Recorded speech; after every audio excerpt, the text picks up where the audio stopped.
Guys, like and subscribe my channel. Let's go. Telegram से जुड़ें, link description में है।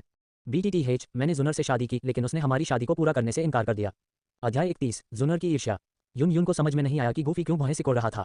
इस समय वह बहुत शांत थी, उसे परेशान नहीं करना चाहती थी। गूफी ने अपनी कनपटी को रगड़ा, कुछ अधीरता दिखाते हुए। वह पहले नहीं जाना चाहता था और दोषी नहीं दिखना चाहता था, इसलिए वह चुपचाप अपनी जगह पर रहा, दोनों के पास आने का इंतजार कर रहा था। कुछ क्षण बाद दूर के आकाश में दो काले बिंदु दिखाई दिए जो तेजी से उड़ते हुए करीब आ रहे थे। जैसे जैसे दूरी कम होती गई, दो काले बिंदु धीरे धीरे स्पष्ट होते गए। ये जुनर और लिंग यांग थे। ये वास्तव में वह है। जुनर को आश्चर्य हुआ। भावना मूल्य जोड़ 100। जुनर की बेचैन निगाहें उसे खोज रही थीं और अब उसने आखिरकार गूफी को देखा। हालांकि उसने खुद को मानसिक रूप से तैयार कर लिया था, फिर भी उसे व्यक्तिगत रूप से देखकर कुछ आश्चर्य हुआ। इसके अलावा अगले ही पल उसने गूफी के बगल में एक खूबसूरत महिला को खड़ा देखा। हालांकि महिला ने एक साधारण लबादा पहना हुआ था, लेकिन यह उसके प्रभावशाली फिगर को छिपा नहीं सका। उसका लंबा कद, ठंडी आंखें, नाजुक चेहरा और लंबे बहते बाल कुलीनता की आभा बिखेर रहे थे। एक नजर में वह कुछ हद तक गूफी से मेल खाती हुई लग रही थी। यह महिला कौन है? जुन एर को जलन हो रही है। भावना मूल्य जोड़ 100। किसी कारण से जुन एर को अपने दिल में एक अजीब सी जलन महसूस हुई। उसने अपना सिर हिलाया, ये सोचकर कि वह जियाओ यान के बारे में बहुत ज्यादा सोच रही होगी। वैसे भी गूफी का उससे क्या लेना देना है। जल्द ही जुन एर और लिंग यांग गूफी के सामने उतरे। जैसे ही वह पहुंची, जुन एर ने उत्सुकता से गूफी से पूछा, गूफी तुम यहाँ क्यों हो? उसका लहजा कुछ हद तक जरूरी था। अगर गूफी को नहीं पता होता कि उसका दिल सिर्फ उसके भाई जियाओ यान के बारे में चिंतित है, तो उसे लगता कि उसकी यह पूर्व पत्नी उसकी सुरक्षा के बारे में चिंतित है। ये तो मुझे तुमसे पूछना चाहिए था। गूफी ने अधीरता और ठंडेपन से जवाब दिया, मैं यहाँ प्रशिक्षण के लिए हूँ। तुम क्या कर रही हो? तुम मेरा पीछा क्यों कर रही हो? वह क्या कर रही है? मैजिक बीस माउंटेन रेंज तक उसका पीछा करते हुए। जुनर ने उसकी आवाज़ सुनी, अपने होंठ काटे और इनकार किया, मैं तुम्हारा पीछा नहीं कर रही थी। गूफी ने स्पष्ट रूप से उस पर विश्वास नहीं किया। अगर वह उसका पीछा नहीं कर रही थी, तो एक ऐसे संयोग हो सकता है कि वे दोनों मैजिक बीस माउंटेन रेंज में प्रशिक्षण ले रहे हैं। गूफी के होठों पर उपहासपूर्ण मुस्कान और उसकी आंखों में व्यंग्यात्मक भाव देखकर जुनर कुछ हद तक उत्तेजित हो गई। जुनर को गुस्सा आता है। भावना मूल्य जोड़ 100।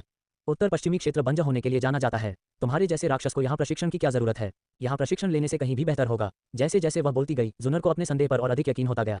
उसकी आंखें चमक उठी और उसने फिर पूछा, क्या तुम्हारा कोई और उद्देश्य है? जुन एर को संदेह हुआ। भावना मूल्य जोड़ 100। अन्य उद्देश्य? जुन एर के लगातार सवाल सुनकर सबसे धैर्यवान व्यक्ति भी क्रोधित हो जाएगा। गूफी का अच्छा मूड जो एमेथिस्ट विंगलान किंग को वश में करने से था, जुन एर ने पूरी तरह से बर्बाद कर दिया। उसने झल्लाकर कहा, तुम्हें इससे क्या फर्क पड़ता है?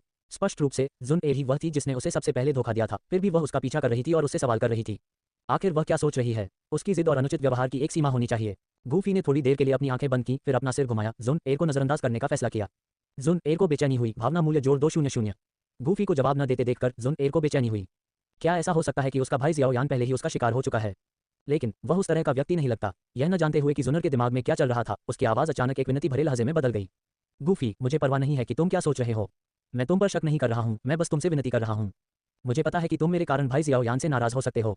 जुन एर की आवाज़ थोड़ी भर्रा गई। मैं तुमसे विनती कर रही हूँ, कृपया भाई जियाओ यान को चोट न पहुंचाओ, उसके पीछे मत जाओ, ठीक है? जुन एर विनती करती हुई महसूस करती है। भावना मूल्य जोड़ 200। युन यून आश्चर्यचकित महसूस करती है। भावना मूल्य जोड़ 100। उनके बगल में युन यून पूरे समय चुप रही, उनकी बातचीत को बाधित नहीं करना चाहती थी, लेकिन उनकी बातचीत सुनकर उसे गहरा सदमा लगा। जियाओ यान। युन यून को अभी भी जियाओ यान नाम याद था। इस व्यक्ति की एक बार उसके एकमात्र शिष्य नालन यानरान से सगाई हुई थी और यानरान ने उसे तलाक दे दिया था। दोनों ने 3 साल का समझौता किया था। इस बार युन यून मैजिक बीस्ट माउंटेन रेंज में आई थी क्योंकि उसने सुना था कि जियाओ यान की प्रतिभा वापस आ गई है और उसकी ताकत तेजी से बढ़ रही है। इस बात से चिंतित कि यानरान हार सकती है, वह गोलियों को परिष्कृत करने के लिए बैंगनी स्पिरिट क्रिस्टल प्राप्त करने के लिए यहाँ आई थी। हालांकि जियाओ यान स्पष्ट रूप से एक साधारण पृष्ठभूमि का युवक था जिसकी बहुत अधिक साधना नहीं थी। वह गूफी और जुनर जैसे उत्कृष्ट लोगों से कैसे जुड़ सकता था? इसके अलावा ऐसा लगता है कि स्थिति काफी जटिल लग रही थी। जुनर और गूफी दोनों के व्यवहार असामान्य थे और ऐसा लग रहा था कि दोनों जियाओ यान से निकटता से जुड़े हुए थे। युन यून को जियाओ यान के खिलाफ कोई पूर्वाग्रह नहीं था, वह किसी को भी पूर्वाग्रहों के आधार पर नहीं आंकती थी। लेकिन आज की अराजक स्थिति ने भी उसके मूड को थोड़ा खराब कर दिया था। युन यून ने भौहें सिकोड़ी और अवचेतन रूप से जियाओ यान के लिए थोड़ी नापसंदगी महसूस की। जियाओ यान को नुकसान पहुंचाओ। गूफी ने फिर भौहें सिकोड़ी, जो उसने अभी सुना था उस पर विश्वास नहीं कर पा रहा था, गुस्से की लहर महसूस कर रहा था। उसे विश्वास नहीं हो रहा था कि जुनर ने वास्तव में ये सोचा था। जियाओ यान को नुकसान पहुंचाओ? क्या जियाओ यान भी योग्य है? जुनर बहुत ज्यादा आत्म महत्वपूर्ण हो रहा था। उसे स्पष्ट रूप से परवाह नहीं थी, फिर भी जुनर को लगा कि वह उसके और जियाओ यान के खिलाफ द्वेष रख रहा है। इस हद तक कि उसे लगा कि वह प्रशिक्षण की आड़ में बंजर उत्तर पश्चिमी क्षेत्र में सिर्फ जियाओ यान को मारने के लिए आया था। गूफी इतना क्रोधित था कि वह हंस पड़ा, उसकी अभिव्यक्ति तिरस्कार से भरी हुई थी। वह मेरे ध्यान के भी योग्य नहीं है। जुनर को देखते हुए गूफी की आंखों में और भी अधिक घृणा दिखाई दी। और तुम भी नहीं हो। जुनर निराश महसूस करती है। भावना मूल्य जोड़ 100। ये कहने के बाद गूफी चिढ़ गई और युन यून की ओर मुड़ी, जो थोड़ा स्तब्ध थी, और धीरे से कहा, तुम अभी भी पूरी तरह से ठीक नहीं हुई हो। तुम्हें और आराम करना चाहिए। युन यून ने सिर हिलाया, अभी भी उनके जटिल रिश्ते को समझने की कोशिश कर रही थी, और फिर गूफी के पीछे गुफा में चली गई। इससे जुनर और लिंग यांग बाहर रह गए। जुनर ने अपने भाई जियाओ यान के बारे में सोचना छोड़ दिया और गूफी और युन यून की पीठ की ओर देखते हुए साथ साथ चल रही थी और बड़बड़ाते हुए बोली, यह महिला कौन है और भाई गूफी के साथ उसका क्या रिश्ता है? जुनर गुस्से में थी और थोड़ा खोई हुई महसूस कर रही थी। आखिरकार गूफी उसका पूर्व पति था और उनका हाल ही में तलाक हुआ था। गूफी पहले से ही किसी दूसरी महिला के इतने करीब कैसे हो सकता है? इसके अलावा युन यून की मुद्रा और उपस्थिति असाधारण थी। उसके नेक स्वभाव ने जुनर को थोड़ा असहज महसूस आया। भले ही उसे लगा कि उसे गूफी के शब्दों की परवाह नहीं है, लेकिन सिस्टम के वफादार अनुस्मारक ने अभी भी उसकी सच्ची भावनाओं को धोखा दिया। गूफी की घृणा का सामना करते हुए जुनर को थोड़ा दुख हुआ। उनके साथ बिताए गए सभी अच्छे पल अब तीखे ब्लेड में बदल गए थे जो उसके दिल में गहरी चोट पहुंचा रहे थे। वह थोड़ी भ्रमित थी, गुफा में गहराई से देख रही थी। गूफी ने गुफा के प्रवेश द्वार को ढक दिया था, जिससे जुनर अंदर नहीं देख पा रही थी, जिससे उसे और भी संदेह हो गया। गूफी और वहां मौजूद उस महिला के बीच क्या हो सकता है। अध्याय 32 युन युन की सूक्ष्म प्रतिक्रिया। जुन ए नाराज थी क्योंकि गूफी ने उसके सवालों का सीधे जवाब देने से इनकार कर दिया और यहां तक कि उसे छोड़कर उस महिला के साथ गुफा में चला गया। वह काफी निराश महसूस कर रही थी। लिंग यंग, जो चुपचाप एक अदृश्य व्यक्ति की तरह देख रहा था, इस छोटे से नाटक को देखकर झिझक गया। मिस, चूंकि यंग मास्टर गूफेई ने ऐसा कहा है, इसलिए कोई रास्ता नहीं है कि वह जियाओ यान को नुकसान पहुंचाए। यंग मास्टर गूफेई कबीले की युवा पीढ़ी के बीच काफी सम्मानित हैं। हालांकि मैं उन्हें अच्छी तरह से नहीं जानता, लेकिन मैं उनके बारे में थोड़ा बहुत जानता हूं। वह सम्मान पाने के लिए सिर्फ पूरी ताकत पर निर्भर नहीं रहते, उनका व्यक्तिगत आकर्षण इसका एक बड़ा हिस्सा है। कम से कम मैं जो देख सकता हूं, उसके अनुसार उनके कुछ भी छिपाने या झूठ बोलने का कोई संकेत नहीं है। लिंग यंग खुद को बोलने से रोक नहीं पाया, उसकी आवाज गूफेई पर विश्वास से भरी हुई थी। गूफी अपनी बात का पक्का आदमी था और अगर उसने कहा कि वह जियो यान के पीछे नहीं जाएगा तो ये सच था। एक तरफ गूफी एक प्रतिभाशाली व्यक्ति था जिसे लिंग यंग को देखना था और उसका दर्जा बेहद प्रतिष्ठित था। लिंग यंग के मन में उसके लिए गहरा सम्मान था। जब उसने पहली बार सुना कि गूफी जुन एर से शादी करना चाहता है तो लिंग यंग को कुछ संदेह हुआ। आखिरकार उसने जुन एर को बड़ा होते देखा था और स्वाभाविक रूप से उसने सोचा कि दुनिया में कोई भी आदमी उसके लायक नहीं है। लेकिन कुछ समय तक देखने के बाद लिंग यंग ने गूफी को जुन एर के लिए एक उपयुक्त पति के रूप में स्वीकार किया। जब जुन एर ने लिंग यंग से जियो यान से जुड़ने के लिए कहा तो लिंग यंग अनिच्छुक था। यह स्पष्ट था कि जियो यान किसी भी तरह से गूफी की तुलना नहीं कर सकता था। जियो यान और गूफी के बीच लिंग यंग स्पष्ट रूप से जुन एर को गूफी के साथ रखना पसंद करता था। असाधारण प्रतिभा वाले दो लोग एक साथ आना एकदम सही होगा। हालांकि जियाओ यान का स्वभाव अच्छा था और वह स्थिर था, लेकिन उसकी प्रतिभा गूफी की बराबरी नहीं कर सकती थी। हालांकि लिंग यंग जुनर की जिद का विरोध नहीं कर सका। उनके लंबे समय से चले आ रहे रिश्ते को देखते हुए उसके पास जियाओ यान को संदेश भेजने में उसकी मदद करने के अलावा कोई विकल्प नहीं था। अंकल लिंग, बेशक मैं तर्क समझता हूँ। चूंकि गूफी ने कहा कि वह भाई जियाओ यान को नुकसान नहीं पहुंचाएगा, तो ये पत्थर की लकीर है, ऐसा होने की कोई संभावना नहीं है। मैं बहुत ज्यादा आवेगी थी और घबराहट में मैंने बेतहाशा बात की और उससे सवाल किया। जुन एर ने अपना सिर नीचे किया और धीरे से बोली। हालांकि वह आमतौर पर कभी भी ऊपरी हाथ होने पर उसे जाने नहीं देती थी, लेकिन अब उसे थोड़ा पछतावा हो रहा था। पिछली बार जुन एर तब क्रोधित हो गई थी जब गुयाओ ने लोगों को जियाओ यान पर हमला करने के लिए भेजा था और अपने गुस्से में सही और गलत में अंतर किए बिना गूफी पर गलत आरोप लगाया था। उसने सोचा कि वह फिर से वही गलती नहीं करेगी, लेकिन इस बार अभी गूफी और युन युन को एक साथ इतनी सद्भावना से चलते हुए और साथ साथ गुफा में प्रवेश करते हुए देखकर जुन एर और भी परेशान हो गई। उसने अपने होंठ काटे और अचानक कहा, नहीं, मुझे अंदर जाकर देखना होगा। क्या होगा अगर उस महिला के इरादे बुरे हों? बेहतर होगा कि वे अंदर किसी परेशानी में न फंसें। लिंग यंग ने असहाय होकर आह भरी, लेकिन फिर भी सहमत हो गई। हालांकि उसका इरादा उसके पीछे अंदर जाने का नहीं था और इसके बजाय बाहर पहरा देने का फैसला किया। जुनर ने एक पल के लिए हिचकिचाहट दिखाई, फिर गुफा में प्रवेश करने का फैसला किया। जैसे ही वह अंदर कदम रखने वाली थी, उसकी अभिव्यक्ति बदल गई क्योंकि हवा के बीच से किसी चीज के कटने की आवाज आसमान में गूंजी। मानव, गुरु की अनुमति के बिना गुफा में प्रवेश न करें। पीछे हटो। नीलम पंख वाला शेर राजा आकाश में मंडरा रहा था, उसकी विशाल आकृति उस क्षेत्र पर छाया डाल रही थी। उसने अपना सिर नीचे किया और जुनर और लिंग यंग को कड़ी चेतावनी दी। उसके सिर पर टूटा हुआ सींग अभी भी दर्द से धड़क रहा था, हालांकि गूफी ने खून बहना बंद कर दिया था। आज नीलम पंख वाले शेर राजा की नसें पूरे दिन तनाव में रहीं, एक बार भी आराम नहीं मिला। आज उसका सामना बहुत से शक्तिशाली व्यक्तियों से हुआ था। युन युन का सामना हुआ, जो एक सम्राट था, जो इसके बैंगनी आत्मा क्रिस्टल का दावा करने आया था और उसने इसके सींग का आधा हिस्सा काट दिया था, लेकिन साथ में गूफी भी था, जो एक पूर्वज विशेषज्ञ था। और अब गूफी को खोजने के लिए और भी लोग आ रहे थे, जिनमें सम्राट के शिखर पर कोई व्यक्ति भी शामिल था। लिंग यंग, जो आमतौर पर अदृश्य रहता था, को अपनी उपस्थिति छिपाने की आदत थी, जिससे वह लगभग अदृश्य हो गया था। फिर भी नीलम पंख वाला शेर राजा भी उससे सावधान था। उसने लिंग यंग पर ध्यान केंद्रित किया, उसकी ताकत का आकलन किया। जैसे ही उसने चेतावनी दी, उसकी निगाह विशेष रूप से सतर्क थी, लिंग यंग पर टिकी हुई थी। हालांकि नीलम पंख वाला शेर राजा समझ गया कि भले ही वह मैच न हो, उसे गूफी के प्रति अपनी वफादारी दिखाने के लिए आगे आना होगा और रास्ता रोकना होगा। इसके अलावा ये दोनों उसके मालिक को जानते थे, इसलिए वे शायद उस पर हमला नहीं करेंगे। शेर राजा की धीमी चेतावनी को अनदेखा करते हुए जुनर ने बिना किसी डर के उसकी ओर देखा। उसकी आवाज तीखी हो गई और उसने उसे डांटा, एक तरफ हटो। नीलम पंख वाला शेर राजा जम गया, उसका दिल गुस्से से भड़क उठा। वह लिंग यंग को नाराज नहीं करना चाहता था, लेकिन इसका मतलब यह नहीं था कि यह घमंडी लड़की अपनी मर्जी से कुछ भी कर सकती थी। शेर राजा एक पल के लिए चुप हो गया और फिर हवा में एक सूक्ष्म उतार चढ़ाव फैल गया। लिंग यंग ने तुरंत डूक्यूई की भीड़ को देखा और थोड़ा भौहें से कुड़ी। वह आगे बढ़ा, खुद को जुनर और शेर राजा के बीच में रखते हुए, उसकी भयावह नजर को रोकते हुए। जुनर की ओर मुड़ते हुए लिंग यंग ने आग्रह किया, मिस यंग, मास्टर गूफी शायद अभी भी परेशान हैं। बेहतर होगा कि हम अभी अंदर न जाएं। युवा मास्टर गूफी के शांत होने तक प्रतीक्षा करें, फिर आप जाकर समझा सकते हैं। अभी यदि आप अंदर जाते हैं तो आप उन्हें और अधिक क्रोधित कर सकते हैं और इससे कोई मदद नहीं मिलेगी। लिंग यंग के अनुनय के तहत जुनर एक पल के लिए हिचकिचाई, लेकिन अंततः शांत हो गई। उसने गुफा के प्रवेश द्वार पर एक ठंडी नजर डाली और फिर बाहर इंतजार करने का फैसला किया। मंद मंद एकत्रित हुए डूक्यूई तितर बितर हो गए और लिंग यंग ने राहत की सांस ली। अगर वह जुनर को मना नहीं पाता तो एमेथिस्ट विंग लान किंग के साथ लड़ाई अपरिहार्य हो सकती थी। भले ही दोनों में से कोई भी पक्ष गंभीरता से नहीं लड़ता, लेकिन वे घायल होकर चले जाते। इस बीच युन युन और गूफी एक दूसरे के बगल में गुफा में चले गए। युन युन को अपने पीछे जुनर की तीव्र निगाहें महसूस हो रही थी, लेकिन उसने एक शब्द भी नहीं कहा। जैसे ही वे कुछ और कदम आगे बढ़े, युन युन खुद को और रोक नहीं पाए और पूछा, जिस जियाओ यान का आपने पहले उल्लेख किया था, क्या वह वुटेन सिटी में जियाओ परिवार का जियाओ यान है? युन युन के अंतर्ज्ञान ने उसे बताया कि ये दोनों जियाओ यान एक ही व्यक्ति थे। लेकिन युन युन को इस बात पर हैरानी हुई कि वुटेन सिटी जैसी छोटी जगह से आने वाला एक कथित बेकार व्यक्ति इन शीर्ष स्तरीय प्रतिभाओं से कैसे जुड़ा हो सकता है। हाँ, गूफी ने बिना विस्तार से बताए सिर हिलाकर उदासीनता से जवाब दिया। उसे महसूस हो रहा था कि जुनर और लिंग यंग अभी भी गुफा के बाहर थे, बाहर नहीं जा रहे थे। इससे गूफी को थोड़ी चिढ़ हुई। ऐसा इसलिए नहीं था क्योंकि उसे जुनर की जियोयान के लिए लगातार चिंता से जलन हो रही थी। ये सिर्फ इतना था कि एक सामान्य व्यक्ति के रूप में गूफी को स्वाभाविक रूप से गुस्सा आता था जब उस पर बिना किसी कारण के झूठा आरोप लगाया जाता था और संदेह किया जाता था। उस पल गूफी ने निराशा की एक लंबी सांस छोड़ी। सौभाग्य से उसका और जुनर का पहले ही तलाक हो चुका था और अब उसका उस पर ज्यादा प्रभाव नहीं था। अगर यह पहले हुआ होता तो शायद वह दिन भर विचलित और आत्मसंदेह से भरा रहता। गूफी ने विचलित करने वाले विचारों को दूर कर दिया। उसे अचानक बैंगनी बालों और आंखों वाली उस शुद्ध हृदय वाली लड़की की याद आ गई जो छोटी सी घाटी में उसका इंतजार कर रही थी। कम से कम जब वह आसपास थी तो गूफी को कभी भी ऐसी नकारात्मक भावनाओं का बोझ महसूस नहीं हुआ। अध्याय 33। तुम दोनों वहां अकेले क्या कर रहे थे? मैं जादुई जानवर पर्वत श्रृंखला में ज्यादा समय तक नहीं रहूंगा, गूफी ने कुछ देर रुकने के बाद कहा। चूंकि मैंने इस बार तुम्हें बचाया है इसलिए हमारे बीच एक भाग्यशाली संबंध है। मैं तुम्हारे शरीर पर लगी सील तोड़ने में तुम्हारी मदद करूंगा। ये देखते हुए कि लिटिल फेरी डॉक्टर अभी भी छोटी घाटी में अकेले उसका इंतजार कर रही थी, गूफी यहाँ और नहीं रुकना चाहता था। यून यून कृतज्ञता महसूस करता है। भावनात्मक अंक जोड़ 100। धन्यवाद। यून यून ने अपनी कृतज्ञता व्यक्त की। उसकी आंखों में प्रशंसा दिख रही थी। वह इतनी समझदार थी कि उसने यह नहीं पूछा कि गूफी जाने की जल्दी में क्यों है। जैसे ही गूफी यून यून की मदद करने वाला था उसने फिर से रुककर सीधे कहा, तुम्हारी सील तोड़ने में मदद करने के लिए मुझे अपना हाथ तुम्हारे शरीर पर रखना होगा और अपनी डुकी हुई को तुम्हारे अंदर डालना होगा। मम्मा, मैं ऐसी छोटी छोटी बातों की परवाह नहीं करती, यून यून ने बिना किसी हिचकिचाहट के मुस्कुराते हुए जवाब दिया। इसके बाद गूफी ने धीरे से अपना हाथ यून यून की पतली पीठ पर रखा। उसकी हथेली गर्म थी और जैसे जैसे उसकी डुकी हुई लगातार यून यून के शरीर में प्रवाहित होती गई उसकी अवरुद्ध मेरिडियन धीरे धीरे लेकिन दृढ़ता से टूट गई। यून यून ने अनजाने में एक नर्म कराह निकाली क्योंकि यह अनुभूति दर्दनाक और गर्म दोनों थी। यह महसूस करते हुए कि उसने अभी क्या किया है उसके कान तुरंत लाल हो गए। यद्यपि यून यून काफी उम्र की थी और एक संप्रदाय की सम्मानित नेता थी, लेकिन उसे पुरुषों और महिलाओं के बीच के मामलों का बहुत कम अनुभव था और वह कभी किसी पुरुष के इतने करीब नहीं रही थी। यून यून शर्मीली महसूस करती है। भावनात्मक अंक जोड़ 100। वह सहज रूप से थोड़ा हिली लेकिन गूफी ने उसके कंधे को मजबूती से पकड़ लिया। हिलना मत, उसने उसके कान में फुसफुसाया। उसका ध्यान तीव्र था। यून यून जम गई। उसका चेहरा चमकीला लाल हो गया, यहाँ तक कि उसकी उंगलियों के सिरे भी शर्मीले गुलाबी रंग के हो गए। यून यून को शर्मा रही है। भावनात्मक अंक जोड़ 100। जब सील लगभग पूरी तरह से टूट गई तो गूफी ने अपने हाथ वापस खींच लिए। धन्यवाद, यून यून ने बड़बड़ाते हुए कहा। उसकी आंखें उसकी आंखों से बचती रहीं क्योंकि वह शर्म महसूस करती रही। गूफी ने भावनात्मक अंक अनुस्मारक को नोटिस करते हुए उसे एक विचारशील नजर से देखा। आप बैंगनी आत्मा की गोली को परिष्कृत करने के लिए बैंगनी आत्मा क्रिस्टल के लिए यहाँ आए हैं, उसने अपनी भंडारण अंगूठी से एक गोली निकालते हुए कहा। बैंगनी आत्मा की गोली डू मास्टर्स और डू ग्रैंड मास्टर्स को उनकी साधना में आगे बढ़ने में मदद कर सकती है। ये गोली उससे कहीं बेहतर है। गूफी ने गोली यून यून को सौंप दी। यून यून कृतज्ञता महसूस करती है। भावनात्मक अंक जोड़ 100। यह बहुत बहुत धन्यवाद, आपने मेरी बहुत मदद की है। यून यून ने बिना किसी हिचकिचाहट के गोली स्वीकार करते हुए और गूफी की ओर एक त्वरित नजर डालते हुए जवाब दिया क्योंकि उसने फिर से उसका धन्यवाद किया। चलो चलते हैं, गूफी ने कहा खड़े होकर और गुफा से बाहर निकलने का रास्ता दिखाते हुए। यून यून एक पल के लिए स्थिर खड़ी रही, उसकी पीठ को घूरते हुए उसके विचारों में पागल हो गई। अंत में वह उससे बाहर निकली और उसके पीछे चली गई। उसकी भावनाएं पल पल और जटिल होती जा रही थीं। यून यून अनिच्छुक महसूस करती है। भावनात्मक अंक जोड़ 100। गुफा के बाहर नीलम पंख वाले शेर राजा ने गूफी को सम्मानपूर्वक अभिवादन किया। नमस्कार गुरु। गूफी ने एक हल्की स्वीकृति के साथ जवाब दिया। जुनर को एक नजर भी नहीं बख्शा। जुन एट जो गुफा के बाहर इंतजार कर रही थी, जब उसने गूफी को बाहर आते देखा तो वह जल्दी से उठ खड़ी हुई और पहले हुई गलतफहमी को समझाने का इरादा किया।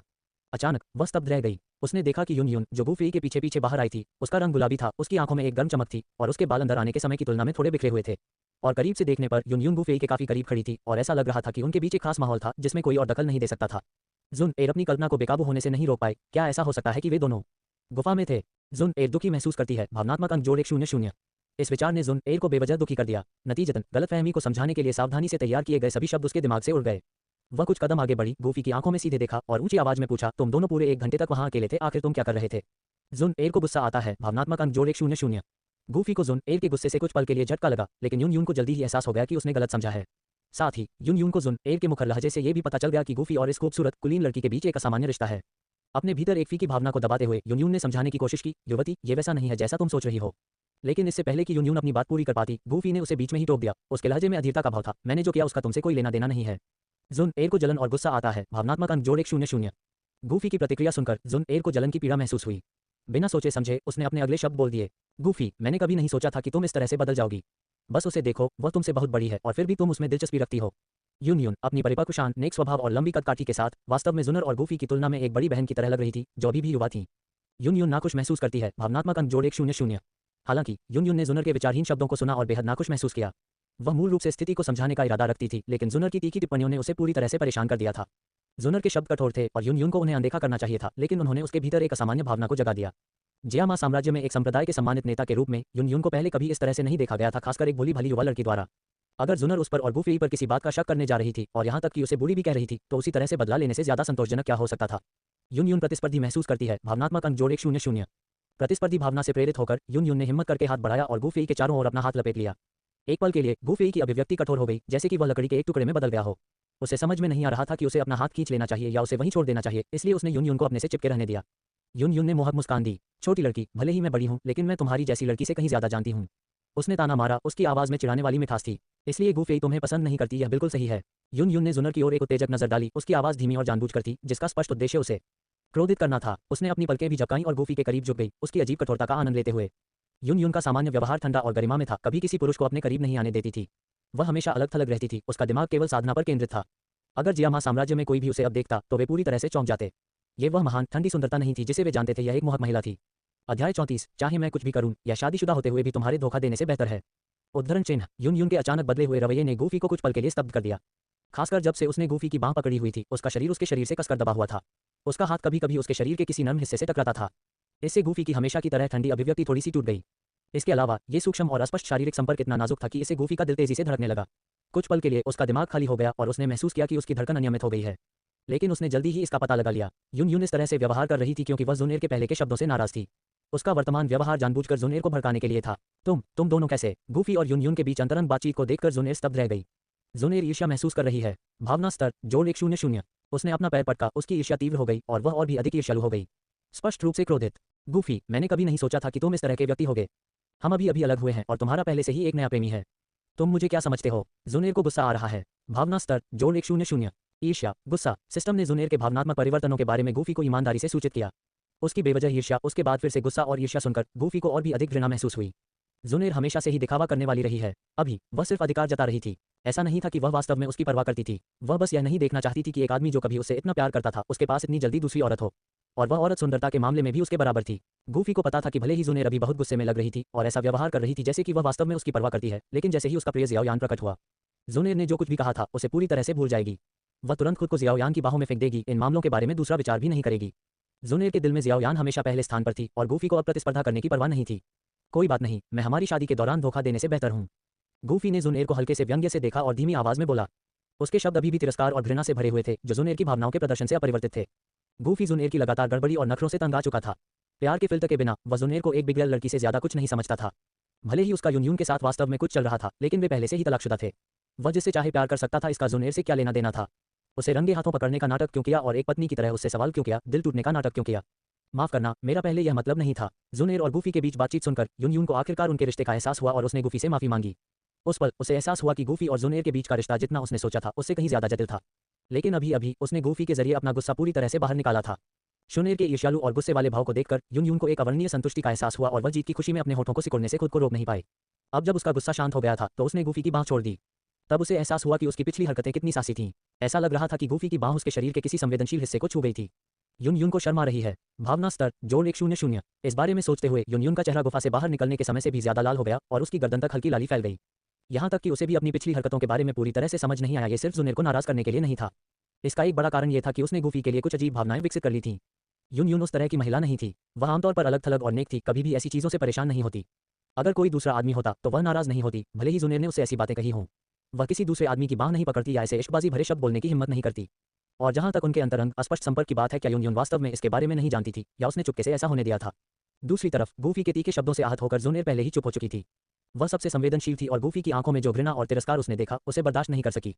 पहले वह हमेशा गूफी को नीची नजर से देखती थी। कब उसकी नजरें सिर्फ नकारात्मक भावनाओं से भर गई थीं। उसने आह भरी, खुद को अतीत के लिए कुछ उदासीन पाते हुए। लेकिन जल्दी ही जुनेर को एहसास हुआ कि वह क्या सोच रही थी। उसकी अभिव्यक्ति बदल गई। उसने अपने होंठ काटे और असंतोष के साथ गूफी को घूरा। मिस यंग मास्टर गूफी शायद उस युवती की सील तोड़ने में मदद कर रहे थे। लिंग यंग किनारे से देख रहा था, उसे स्थिति की स्पष्ट समझ थी। उसने युन युन की आभा में कुछ बदलाव देखे और जुनेर को समझाया। तो बस इतना ही, वे वहां कुछ भी अनुचित नहीं कर रहे थे। ये सुनकर जुनेर को सच्चाई का एहसास हुआ। वह पहले जल्दबाजी में बोले गए कठोर शब्दों के लिए खुद को दोषी महसूस करने से नहीं रोक सकी। आखिरकार युन युन के रूप और व्यवहार ने वास्तव में जुनेर को कुछ हद तक खतरे में डाल दिया था। मुझे माफ कर दो गूफी। जुनेर ने माफी मांगने की योजना बनाई, लेकिन गूफी को अभी उसकी कोई परवाह नहीं थी। इसके बजाय वह शेर राजा की ओर मुड़ा और पूछा, शेर राजा, क्या आपको कुछ और तैयार करने की जरूरत है? मास्टर, मुझे सबसे ज्यादा चिंता अपने बच्चे की है जो अभी पूरी तरह से बड़ा नहीं हुआ है। अगर मैं चला गया तो मुझे डर है कि आसपास के जादुई जानवर मेरे बच्चे पर हमला कर सकते हैं। शेर राजा ने अपनी चिंता व्यक्त की। आपको चिंता करने की जरूरत नहीं है। मैं आपके बच्चे की सुरक्षा सुनिश्चित करने के लिए उसकी गुफा में एक सील लगा दूंगा। कुछ वर्षों में जब ये साथ में मौजूद एमेथिस्ट प्लांट बर्थ एसेंस से ऊर्जा को पूरी तरह से अवशोषित कर लेगा तो आप फिर से मिल जाएंगे। गूफी ने शेर राजा की गुफा की ओर जाने से पहले शांति से उत्तर दिया। युन युन अकेले जुनेर और लिंग यांग का सामना नहीं करना चाहती थी, इसलिए उसने अपने युद्ध के पंख फैलाए और गूफी का पीछा किया। अपने बच्चे को युवा गुरु गूफी को सौंपने के बाद उसने गुफा पर मुहरे लगाना शुरू कर दिया। अपनी ताकत के साथ, जब तक कि कोई अत्यंत शक्तिशाली डू पूर्वज या डू वेनेरेट विशेषज्ञ हस्तक्षेप न करे, मुहर बरकरार रहेगी। इसके बाद गूफी ने एमेथिस्ट विंग लान किंग पर सवार हो गए। विशाल उत्तर पश्चिमी क्षेत्र में एक छठी रैंक के जादुई जानवर को सवारी के रूप में रखना अधिक सुविधाजनक होगा। हालांकि यह उड़ने जितना तेज नहीं था, लेकिन यह पर्याप्त था। अलविदा, अगर भविष्य में मौका मिला तो मैं इस उपकार का बदला चुकाऊंगी। यून यून अनिच्छुक महसूस कर रही है। भावना स्तर जोड़ 100। यून यून ने अनिच्छा की भावना महसूस करते हुए गूफी को अलविदा कहा। उसे ये भी नहीं पता था कि वह ऐसा क्यों महसूस कर रही थी। ये पहली बार था जब किसी पुरुष के प्रति ऐसी अजीब भावनाएं विकसित हो रही थीं। अध्याय 35, क्या तुम मुझे दूर भेजने की कोशिश कर रहे हो? यून यून से अलग होने के बाद गूफी का दिमाग पूरी तरह से ज़ियाओ यीजियान से जल्दी मिलने पर केंद्रित था। उसे आश्चर्य हुआ कि वह छोटी घाटी में अकेली कैसे रह रही होगी। नीलम पंख वाले शेर राजा की पीठ पर सवार होकर वह छोटी घाटी की ओर तेजी से बढ़ा जहां ज़ियाओ यीजियान थी। ऐसा लगता है कि मैंने उसे फिर से गलत समझा। जुनैद, जिसने गूफी और यून यून को अलग होते देखा था और उनकी बातचीत सुनी थी, को आखिरकार एहसास हुआ कि उसने एक बार फिर गूफी को गलत समझा होगा। पहले जो ईर्ष्या उसे महसूस हुई थी वह पूरी तरह से खत्म हो गई और उसने अपना निचला होंठ काट लिया। जुनैद को आत्मग्लानि महसूस होती है। भावना मूल्य जोड़ 100। उसे थोड़ा दोषी महसूस हुआ, ये सोचकर कि क्या वह पहले ही बहुत आगे निकल गई थी और उसने गूफी से मिलकर चीज़ों को स्पष्ट करने के बारे में सोचा। लेकिन एक पल के लिए झिझकने के बाद उसने ऐसा न करने का फैसला किया। जुनैद जानती थी कि गूफी अब उसे बहुत नापसंद करती है और उसके आसपास नहीं रहना चाहती। एक लंबी सांस के बाद उसने आखिरकार देखा कि गूफी की आकृति बिना एक कदम भी आगे बढ़े दूर से एक चमकते हुए तारे की तरह नजरों से ओझल हो गई। इसे भूल जाओ, मुझे पहले भाई ज़ियाओ यान को ढूंढना चाहिए। कौन जानता है कि वह अपने आप में कैसा कर रहा है। लिंग यंग ने चुपचाप उसका पीछा किया और उन दोनों ने पहाड़ों में ज़ियाओ यान की तलाश फिर से शुरू कर दी, बिना पहले की अराजकता का जिक्र किए। इस समय छोटी घाटी में ज़ियाओ यीजियान आधे दिन से गूफी का इंतजार कर रही थी। अगर यह अतीत होता तो वह इतनी ऊर्जा से भरपूर और खूबसूरत जगह पर अकेले लंबा समय बिता सकती थी। लेकिन अब गूफी का इंतजार करते हुए भले ही सिर्फ आधा दिन, उसका दिमाग उथल पुथल में था। वह चीज़ों के बारे में बहुत ज्यादा सोचने लगी थी। जैसे ही खिड़की से कुछ तितलियां उड़ी, ज़ियाओ यीजियान ने अपनी ठुड्डी को अपने हाथ पर टिकाया, उन्हें उड़ते हुए देखा। सूरज की रोशनी नीचे की ओर झुकी हुई थी, जिससे उसके नाजुक चेहरे पर छाया पड़ रही थी। गूफी का सामना करते समय उसके चेहरे पर हमेशा की तरह मुस्कुराहट नहीं थी। छोटी सी घाटी में आधे दिन तक इंतजार करने के दौरान उसका चेहरा कुछ उदास सा रहा। जैसे ही उसने अपने छोटे से कान के पीछे बालों की कुछ लंतें छिपाई, उसने एक मेडिकल किताब पर ध्यान केंद्रित करने की कोशिश की। थोड़ी देर बाद वह अपनी कुर्सी पर पीछे झुक गई और आह भरी। ज़ियाओ यीजियान कुछ हद तक निराशावादी थी और इस विशाल छोटी सी घाटी में अकेली होने के कारण वह नकारात्मक चीज़ों के बारे में सोचने से खुद को रोक नहीं पाई। उसने ये भी सोचा कि शायद गूफी ने उसे धोखा दिया हो और वह कभी वापस न आए। अगर ऐसा हुआ तो क्या उसे उससे नफरत करनी चाहिए। उसके विचार जटिल थे और उसकी नाजुक भौहें सिकुड़ी हुई थीं, जिससे वह एक नाजुक रूप में दिख रही थी। ज़ियाओ यीजियान परेशान महसूस करती है। भावना मूल्य जोड़ 100। जैसे ही गूफी घाटी के पास पहुंची, सिस्टम ने उसे उसकी भावनाओं के बारे में सूचित किया। उस समय घर के अंदर की लड़की अभी भी एक किताब पढ़ने की कोशिश कर रही थी, लेकिन जल्द ही उसे तेज हवा की आवाज़ सुनाई दी। जियो यीजियान को आश्चर्य हुआ। भावना मूल्य जोड़ 100। उसने आश्चर्य से ऊपर देखा, केवल एक विशाल भयंकर जादुई जानवर को अपने सामने देखा। जानवर बहुत बड़ा था, जिसका शरीर लगभग 7 या 8 मीटर लंबा था, जो बैंगनी क्रिस्टल की एक परत से ढका हुआ था। सूरज की रोशनी में क्रिस्टल चमकते थे, चमकदार रोशनी को दर्शाते थे। जानवर के पास एक क्रूर शेर का सिर था, जिसकी रक्त लाल आंखें थीं जो एक अजीब बैंगनी चमक उत्सर्जित करती थीं। इसका विशाल मुंह तीखे नुकीले दांतों से भरा हुआ था। इसके सिर के ऊपर एक सर्पिल सींग था, जिसका आधा हिस्सा आग की तरह लाल था, जिसके सिरे के चारों ओर बैंगनी लपटें घूम रही थीं। इसके विशाल शरीर के साथ बैंगनी पंखों की एक जोड़ी थी। जब पंख फड़फड़ाते थे तो बैंगनी लपटें निकलती थीं, जो आकाश को घेर लेती थीं। 4 मोटे पैर, जो बैंगनी क्रिस्टल से ढके हुए थे, प्रत्येक कदम के साथ शून्य को हिलाते थे, जो इसकी अकल्पनीय शक्ति का संकेत देते थे। विशाल जानवर हवा में खड़ा था, उसका अदृश्य दबाव आसमान से नीचे उतर रहा था, जिससे ज़ियाओ यीजियान का दिल कांप उठा। ज़ियाओ यीजियान को डर लगता है। भावना मूल्य जोड़ 100। हालांकि जानवर शत्रुतापूर्ण नहीं लग रहा था। ये धीरे धीरे जमीन पर उतरा। जब ज़ियाओ यीजियान ने जानवर की पीठ पर परिचित आकृति को देखा तो उसके होंठ मुस्कुराहट में बदल गए, उसकी आंखें खुशी से सिकुड़ गईं। ज़ियाओ यीजियान को खुशी महसूस होती है। भावना मूल्य जोड़ 100। अपनी लंबी स्कर्ट का हेम उठाते हुए वह जल्दी से भागी। उसकी चांदी की घंटियां बज रही थीं क्योंकि जीवंत लड़की गूफी की ओर दौड़ी। एमेथिस्ट विंग लान किंग की पीठ से छलांग लगाते हुए गूफी ने कहा, तुम बहुत देर से इंतजार कर रहे हो, है ना? मैं तुम्हें देखने के लिए जल्दी में था। ये वह पर्वत है जिसे मैंने वश में किया है। क्या तुम इससे डर गए थे? गूफी ने शियाओ यीजियान से धीरे से बात की, उसकी आवाज़ कोमल थी। मम्मा। शियाओ यीजियान ने हल्के से सिर हिलाया, उसका चेहरा थोड़ा लाल हो गया। क्या भाई गूफी मुझे देखने के लिए जल्दी में वापस आया था? शियाओ यीजियान को शर्म आ रही है। भावना मूल्य जोड़ 100। गूफी ने अपनी नाक रगड़ी। आधे दिन तक उसे न देखने के बाद उसे शियाओ यीजियान से बहुत कुछ कहना था। वे दोनों नीलम पंख वाले शेर राजा के पास खड़े होकर बेकार की बातें कर रहे थे। शेर के बड़े आकार ने उन्हें धूप से बचाने के लिए सुविधाजनक रूप से छाया प्रदान की। उद्धरण चिन्ह ... ये 6ठी रैंक का जादुई जानवर है। अगर हमें भविष्य में कहीं और जाने की जरूरत है तो ये हमें वहां ले जा सकता है। शियाओ यीजियान को आश्चर्य हुआ। भावना मूल्य जोड़ 100। तुमने 6ठी रैंक के जादुई जानवर को वश में कर लिया। शियाओ यीजियान को चिंता हुई। भावना मूल्य जोड़ 100। गूफी को देखते ही उसकी आंखें चिंता से भर गईं। जानवर भयंकर लग रहा है। क्या तुम्हें चोट लगी है? चिंता के एक साधारण सवाल ने गूफी के दिल की धड़कन बढ़ा दी। पूर्वज बनने के बाद से वह पहली लड़की थी जिसने पूछा कि क्या उसे चोट लगी है। जुनैर और यून यून जानते थे कि वह मजबूत है, लेकिन उन्होंने कभी नहीं पूछा कि क्या उसे चोट लग सकती है।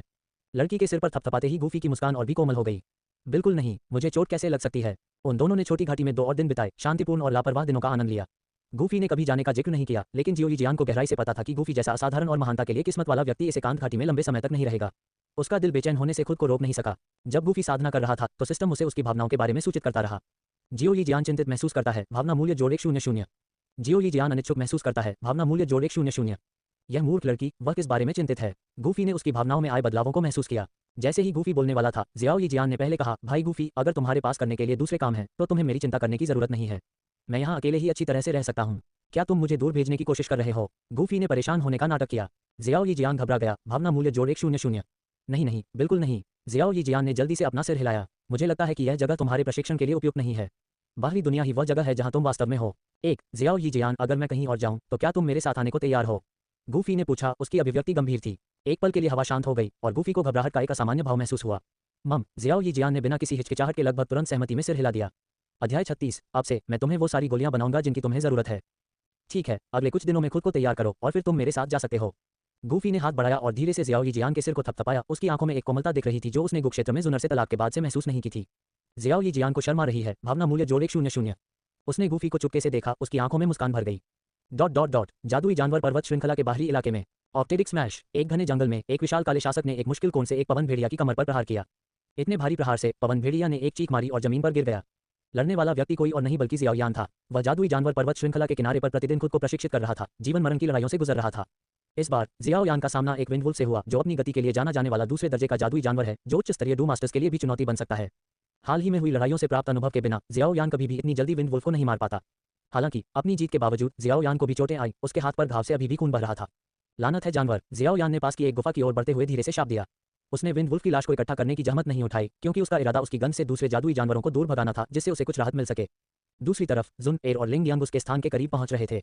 जुन एर की आंखें चमक उठीं जब वह एक गुफा के प्रवेश द्वार पर रुकी, मानो उसे कुछ महसूस हो रहा हो। लिंग यांग ने अपनी आभा से गुफा की सावधानीपूर्वक जांच करने से पहले उसके साथ एक नजर का आदान प्रदान किया।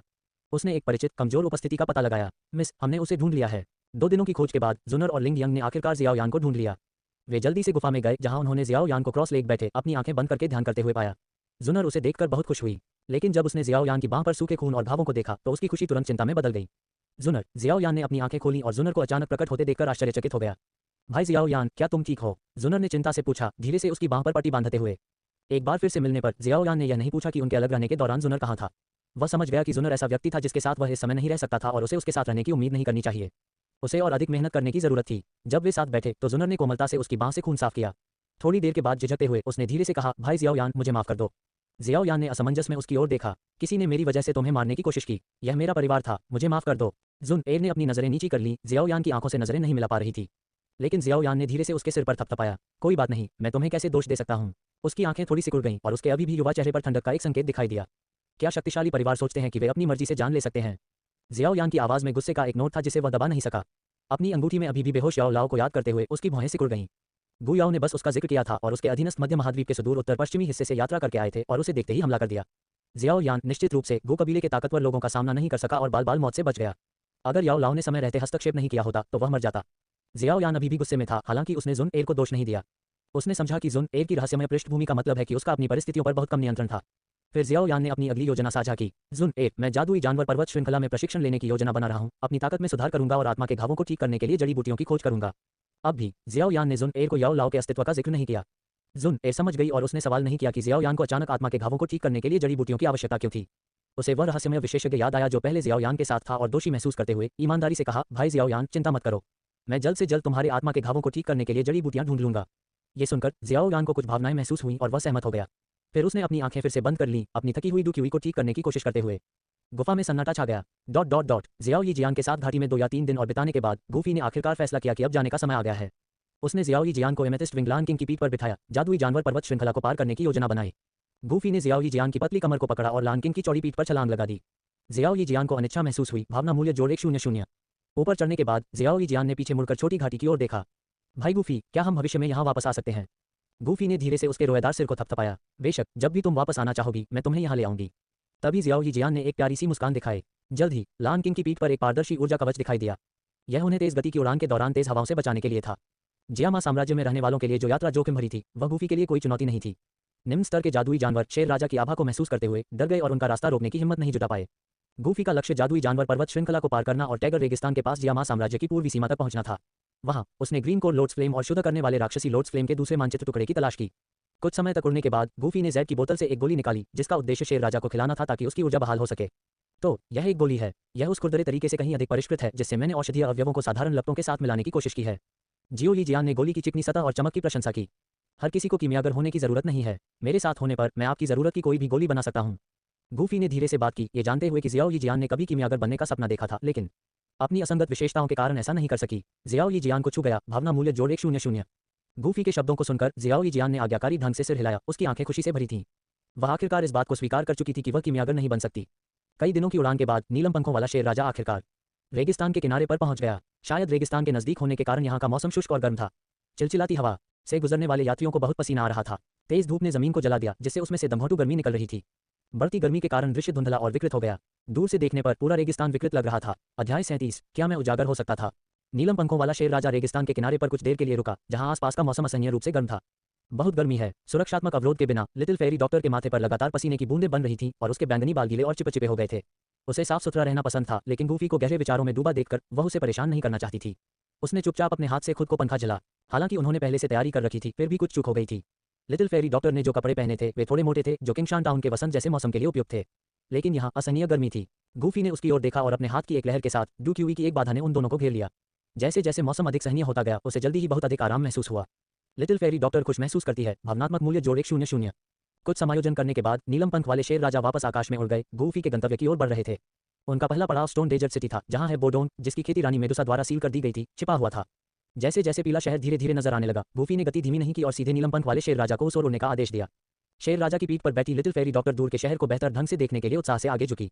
उसकी पुतलियां उत्साह में फैल गईं और वह लगभग बहुत दूर झुक गई। लिटिल फेरी डॉक्टर उत्साहित महसूस करती है। भावनात्मक मूल्य जोड़ 100। भाई गूफी, रेगिस्तान का नजारा बहुत खूबसूरत है। रेगिस्तान में शहर देखने का यह मेरा पहला मौका है। उसने असहाय होकर उसे पीछे खींच लिया। सावधान रहना, अगर तुम गिरे तो मैं तुम्हें नहीं पकड़ पाऊंगा। लिटिल फेरी डॉक्टर ने मुंह बनाया और आज्ञाकारी ढंग से पीछे बैठ गई, हालांकि उसकी निगाह नीचे के दृश्य पर ही टिकी रही। उसकी भौहें ऊपर उठीं और अचानक उसकी आंखें चौड़ी हो गईं और उसके चेहरे पर एक प्यारी सी लाली फैल गई। लिटिल फेरी डॉक्टर को शर्म आ रही है। भावनात्मक मूल्य जोड़ 100। भाई गूफी, उन लोगों ने इतने हल्के कपड़े क्यों पहने हैं? उसने उसकी निगाह का अनुसरण किया। उसकी आंखें भी जिज्ञासा से भर गईं। हालांकि उसने मूल कहानी में इसके विवरण पढ़े थे, लेकिन इसे पहली बार व्यक्तिगत रूप से देखना अभी भी एक नया अनुभव था, ठीक वैसे ही जैसे लिटिल फेरी डॉक्टर के लिए था। जैसे जैसे वे शहर के करीब पहुंचते गए, सड़कों पर लोगों की संख्या बढ़ती गई। ज्यादातर पुरुष शर्टलेस थे। उनकी काली त्वचा एक खुरदरी मर्दाना आभा बिखेर रही थी। मोहक कांसे की त्वचा वाली महिलाएं साम्राज्य के भीतर आरक्षित महिलाओं की तुलना में कहीं ज्यादा बोल्ड कपड़े पहनती थीं। साम्राज्य की शर्मीली विनम्र महिलाओं के विपरीत ये रेगिस्तानी महिलाएं चमड़े के तंग कपड़े पहनती थीं, जो मुश्किल से उनकी छाती और नीचे के क्षेत्र को ढकती थीं। उनकी पतली कमरें साहपूर्वक उजागर थीं और उनके लंबे सुडौल पैर केवल आंशिक रूप से छोटी स्कर्ट या शॉर्ट्स से ढके हुए थे, जो चलते समय एक मोहकले के साथ लहरा रहे थे। शैली आधुनिक फैशन की याद दिलाती थी। गूफी, जो अधिक रूढ़िवादी पोशाक के आदी थे, इन साहसी कपड़े पहने महिलाओं को देखकर क्षण भर के लिए दंग रह गए। लिटिल फेरी डॉक्टर ईर्ष्या महसूस करती है। भावनात्मक मूल्य जोड़ 100। लिटिल फेरी डॉक्टर ने उसकी प्रतिक्रिया देखी और अपने होंठ काट लिए, गुस्से में दूर हो गई। अगले पल गूफी ने अपनी नजर वापस खींच ली। असहाय रूप से आहें भरते हुए उसने लिटिल फेरी डॉक्टर को मनोरंजन के संकेत के साथ देखा। उसने खुद से कहा, यह वास्तव में कुछ खास नहीं है। हमारी लिटिल फेरी डॉक्टर बहुत सुंदर है। लिटिल फेरी डॉक्टर गर्व महसूस करती है। भावनात्मक मूल्य जोड़ 100। तभी लिटिल फेरी डॉक्टर ने धीरे से गुस्सा किया और वापस मुड़ गई। वे मजाकिया अंदाज में मजाक करते रहे। लिटिल फेरी डॉक्टर नीचे पीले शहर को देख रहा था, जो अब दूर से पूरी तरह से दिखाई दे रहा था। शहर के अंदर अद्वितीय रेगिस्तानी शैली की वास्तुकला नजर आई, जिसमें एक के बाद एक अनोखी इमारतें उनकी नजर को आकर्षित कर रही थीं। शहर के दरवाजे के ऊपर दीवार पर 3 बड़े हल्के लाल रंग के अक्षर उकेरे गए थे, जो दूर से देखने पर रक्तपात की थोड़ी सी भावना को प्रकट कर रहे थे। Stone desert city. गूफी ने मुस्कुराते हुए धीरे से नाम बुदबुदाया। जैसे जैसे एमेथिस्ट विंगलान किंग करीब आया और धीरे धीरे नीचे उतरा, एक बार सुस्त शहर के पहरेदार और बाहर से गुजरने वाले लोग डर से भर गए। गुराव को डर लगता है। भावनात्मक मूल्य जोड़ 0.1। मोशा को डर लगता है। भावनात्मक मूल्य जोड़ 0.1। एमेथिस्ट विंगलान किंग जैसे विशाल जीव शायद ही ज्यादातर लोगों ने देखे हों। गूफी की आंखें शांति से उन पर घूमी और कुछ ही देर बाद लान किंग शहर के ऊपर रुक गया। फिर उसने लिटिल फेरी डॉक्टर की कमर के चारों ओर अपना हाथ लपेटा और आसमान से उतरकर शहर में उतरा। शहर के पहरेदार, जो आमतौर पर कमजोरों का फायदा उठाने में तेज होते हैं, अब उसे घबराहट से देखते हैं, बिना कुछ बोले पीछे हट जाते हैं। उसके आने से शहर में भारी हलचल मच गई। युआन जिंग को झटका लगता है। भावनात्मक मूल्य जोड़ 0.1। हुआंग लियान को प्रशंसा महसूस होती है। भावनात्मक मूल्य जोड़ 0.1। रेगिस्तान अलग थलग था। बाहरी लोग शायद ही कभी अंदर आते थे और स्थानीय लोग शायद ही कभी बाहर जाते थे। यहाँ के लोगों ने कभी ऐसा भव्य प्रदर्शन नहीं देखा था। एक युवा जो केवल 16 या 17 साल का लग रहा था, उसके पास न केवल इतना भयानक उड़ने वाला जानवर था, बल्कि वह खुद भी आकाश में उड़ सकता था। ये बिल्कुल अविश्वसनीय था। लिटिल फेरी डॉक्टर ने धीरे से हंसी। इन लोगों की प्रतिक्रियाएं बिल्कुल वैसी ही थी जैसी उसकी थी जब उसने पहली बार गूफी की शक्ति देखी थी। ये पूरी तरह से समझ में आने वाली बात थी। आखिरकार कोई भी ऐसे विलक्षण व्यक्ति को देखकर चौंक जाएगा। गूफी ने एक पल के लिए रुककर एक राहगीर को पुकारा। माफ करना, मुझे नक्शे बेचने वाली दुकान कहाँ मिल सकती है? राहगीर ने इस शांतचित्त युवक को विशालकाय जानवर से नीचे कूदते और आसानी से जमीन पर उतरते देखा था। उसने मना करने की हिम्मत नहीं की और तुरंत शहर की सबसे अच्छी नक्शों की दुकानों के लिए दिशा निर्देश दिए। चलो पहले कुछ खाने के लिए ढूंढते हैं। दिशा निर्देश प्राप्त करने के बाद गूफी अपने गंतव्य की ओर नहीं भागा। इसके बजाय उसने लिटिल फेरी डॉक्टर को भोजन के लिए शहर के एक रेस्तरां में ले जाने की योजना बनाई। आखिरकार वे लंबे समय से यात्रा कर रहे थे और जबकि वह ठीक था, लिटिल फेरी डॉक्टर अपने निचले स्तर की खेती के साथ शायद भूखी थी। उस समय शेर राजा अभी भी शहर के ऊपर मंडरा रहा था, जिससे निवासियों में बहुत डर पैदा हो गया था। कई भयभीत निगाहें विशाल जानवर पर ऊपर की ओर उठीं। हालांकि जानवर शांत लग रहा था, लेकिन नीचे के लोग डर गए थे। भले ही उसने हमला करने का कोई इरादा नहीं दिखाया, लेकिन ऐसा लगा जैसे उनके सिर पर तलवार लटक रही हो। वे कैसे नहीं डर सकते थे? लिटिल फेरी डॉक्टर गूफी से बात करने से पहले एक पल के लिए झिझकी। शायद हमें शेर राजा को बाहर इंतजार करने देना चाहिए। ये यहाँ के लोगों को डरा रहा है। ठीक है, ये सुनकर गूफी ने सिर हिलाया। हालांकि उसे कोई आपत्ति नहीं थी क्योंकि लिटिल फेरी डॉक्टर ने इसका जिक्र किया था, इसलिए वह तुरंत सहमत हो गया। उसने शेर राजा को एक मानसिक आदेश भेजा, उसे शहर के बाहर चक्कर लगाने का निर्देश दिया। जब गूफी और लिटिल फेरी डॉक्टर एक रेस्तरां में अपने भोजन का आनंद ले रहे थे तो शहर की एक प्राचीन दुकान से सफेद बालों से भरा एक बुजुर्ग व्यक्ति निकला। उसने छठी श्रेणी के उड़ने वाले जानवर को भी देखा था और उसे देखते हुए वह गहरी सोच में खो गया था। क्या ऐसा हो सकता है कि किसी ने मुझे खोज लिया हो? अध्याय 38। क्या तुम अपना बाकी जीवन ऐसे ही बिताना चाहते हो? नहीं, मैं इस बारे में बहुत ज्यादा सोच रहा हूँ। यह विचार मन में आने के बाद बूढ़े व्यक्ति ने अपना सिर हिलाया। उसे विश्वास था कि अगर किसी को उसे यहाँ छिपे हुए मिल जाता तो वे सीधे उसके पास चले आते। फिर भी अगरबत्ती जलने में जितना समय लगता है उसके बाद भी उसके घर पर कोई हलचल नहीं थी। इस बीच शहर में हलचल धीरे धीरे कम हो गई क्योंकि नीलम पंख वाला शेर राजा शहर से उड़ गया। इसके साथ ही बूढ़े व्यक्ति ने अपनी चिंताओं को दूर कर दिया। क्या तुम्हारा पेट भर गया है? एक रेस्तरां की बालकनी पर गूफी ने मुस्कुराते हुए पूछा, उसके सामने लिटिल फेरी डॉक्टर को देखते हुए। हाँ, मेरा पेट भर गया है। लिटिल फेरी डॉक्टर ने मुस्कुराते हुए सिर हिलाया, फिर अपने मुंह के कोने से तेल के हल्के दाग पोंछने के लिए रुमाल निकाला। उनकी बातचीत सरल थी, फिर भी यह सरलता ही थी जो उनके रिश्ते की प्रगति को दर्शाती थी। उनके बीच की शुरुआती असहजता खत्म हो गई थी, उसकी जगह एक सहज और सहज माहौल ने ले ली थी।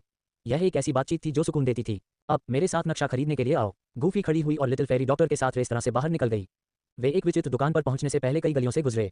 दुकान का नाम प्राचीन नक्शे था और अधिक शानदार और दिखावटी दुकानों के विपरीत इसमें पुरानी दुनिया का आकर्षण झलकता था। गूफी और लिटिल फेरी डॉक्टर एक साथ दुकान में चले गए। अंदर बहुत जगह नहीं थी और दो मूनस्टोन की हल्की चमक जगह को रोशन कर रही थी। दुकान काफी शांत थी, अंदर बहुत कम लोग नक्शे खरीद रहे थे। गूफी की नजर कमरे में पड़ी और काउंटर के पीछे एक बूढ़े आदमी पर पड़ी जो सावधानी से नक्शे पर काम कर रहा था। बूढ़ा आदमी स्पष्ट रूप से काफी बूढ़ा था, उसके सिर पर सफेद बाल थे लेकिन काली कलम पकड़े हुए उसका हाथ अभी भी स्थिर और मजबूत था। लगता है ये है बोडोंग है। गूफी मन ही मन मुस्कुराया लेकिन वह सीधे काउंटर के पास नहीं गया।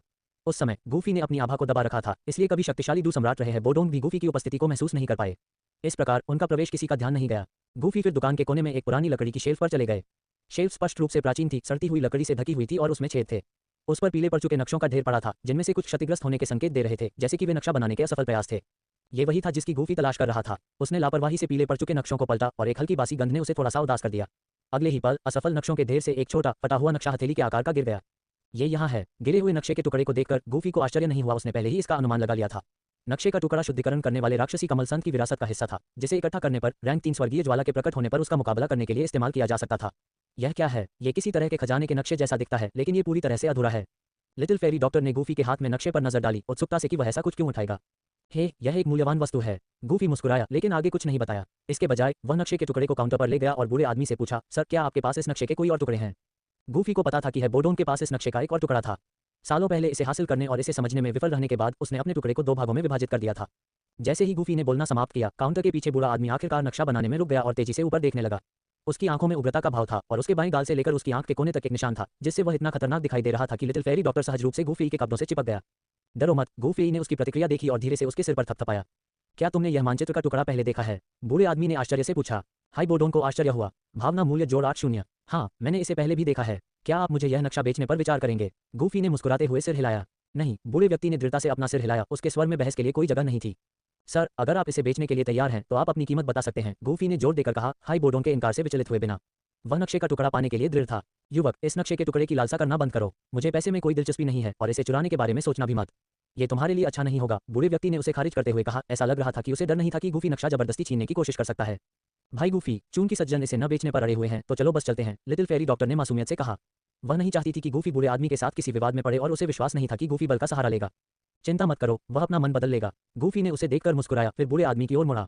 क्या ये सही नहीं है, पूर्व दू सम्राट? तुम कौन हो? जैसे ही गूफी के शब्द गूंजे, बूढ़े आदमी की आंखों में एक खतरनाक रोशनी चमक उठी और पूरे कमरे में एक शक्तिशाली आभा फैल गई। हाई बोडोंग को सदमा और संदेह महसूस हुआ। भावना मूल्य जोड़ 80। क्या हो रहा है? इस अचानक परिवर्तन ने लिटिल फेरी डॉक्टर को चौंका दिया, लेकिन गूफी की ताकत को जानते हुए वह बहुत ज्यादा चिंतित नहीं थी। इस बीच गूफी ने उसे बूढ़े आदमी की ठंडी ऊर्जा से बचाने के लिए एक गर्म आभा जारी की। युवा आदमी, ऐसा लगता है कि तुम अपनी क्षमताओं के बिना नहीं हो, बूढ़े आदमी ने टिप्पणी की।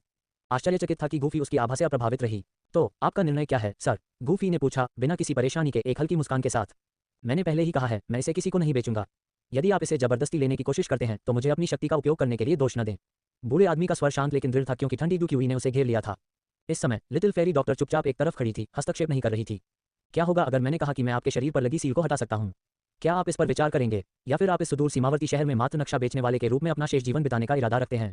अध्याय 39। क्या इस दुनिया में वाकई ऐसा कोई राक्षस हो सकता है? क्या तुम सच में मेरी सील तोड़ सकते हो? गूफी के शब्दों को सुनकर हाई बोडोंग की आंखें अनिश्चितता से चमक उठी, जो स्पष्ट रूप से कुछ हिचकिचाहट दिखा रही थी। हाई बोडोंग हिचकिचाहट महसूस करता है। भावनात्मक मूल्य जोड़ 80। क्या तुम जानते भी हो कि मुझ पर सील किसने लगाए? हालांकि हाई बोडोंग ने तुरंत अपनी आंखों में मजाक का भाव दिखाते हुए कहा, तुम सिर्फ एक नौजवान हो और तुम ये दावा करने की हिम्मत करते हो कि तुम एक ऐसी सील तोड़ सकते हो जिसने मुझे दशकों तक परेशान किया है। हाई बोडोंग तिरस्कार और संदेह महसूस करता है। भावनात्मक मूल्य जोड़ 80।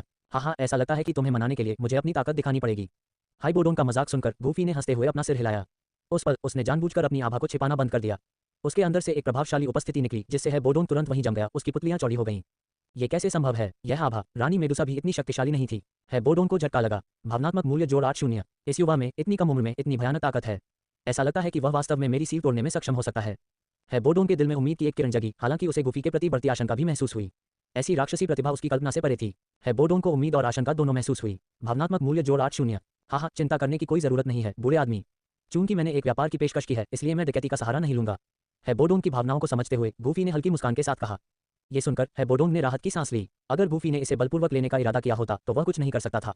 गूफी ने जो आभा अभी प्रकट की थी वह इतनी जबरदस्ती की मुहर के बिना भी हाइबोडोन उसका मुकाबला नहीं कर सकता था। युवा मित्र, ईमानदारी से कहूं तो मैं कभी जियामा साम्राज्य के शीर्ष 10 विशेषज्ञों में से एक था। हाइबोडोन, आपने शायद मेरे बारे में सुना होगा, है न? हाइबोडोन का गूफी को संबोधित करने का तरीका लड़के से युवा मित्र में बदल गया था और बोलते समय वह थोड़ी उम्मीद से भरा हुआ लग रहा था।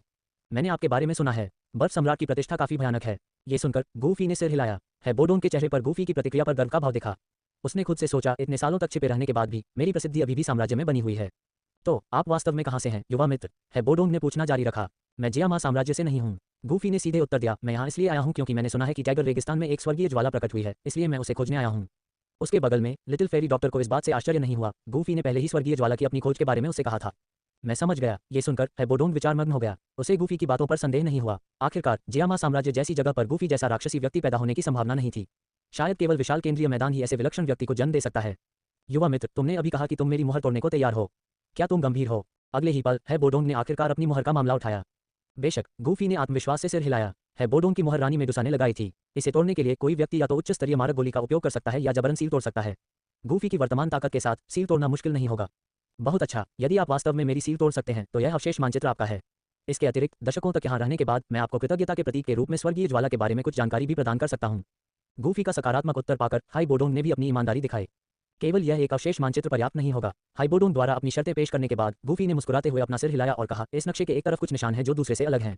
ये स्पष्ट है कि नक्शा 2 भागों में विभाजित किया गया था। मुझे उम्मीद नहीं थी कि इस बच्चे में न केवल अपार शक्ति होगी बल्कि वह इतना सावधान भी होगा। गूफी के शब्दों को सुनकर हाइबोडोन की अभिव्यक्ति थोड़ी बदल गई। एक बार फिर आश्चर्यचकित महसूस हुआ। हाइबोडोन को झटका लगा। भावनात्मक मूल्य जोड़ 8। युवा मित्र, तुम सही हो। यह नक्शा वास्तव में 2 भागों में विभाजित था। मैंने दूसरा भाग छिपा दिया है। यदि तुम मेरी सील तोड़ोगे तो मैं तुम्हें दूसरा बचा हुआ नक्शा भी दे दूंगा। एक पल के लिए हिचकिचाने के बाद हाइबोडोन ने सिर हिलाया। जब तक सील नहीं तोड़ी गई उसका दूसरा बचा हुआ नक्शा सौंपने का कोई इरादा नहीं था। तो चलो शुरू करते हैं। गूफी ने संकोच नहीं किया। सील तोड़ने में ज्यादा समय नहीं लगता। तुम मेरी सील तोड़ने की योजना कैसे बना रहे हो? हाइबोडोन ने पूछा।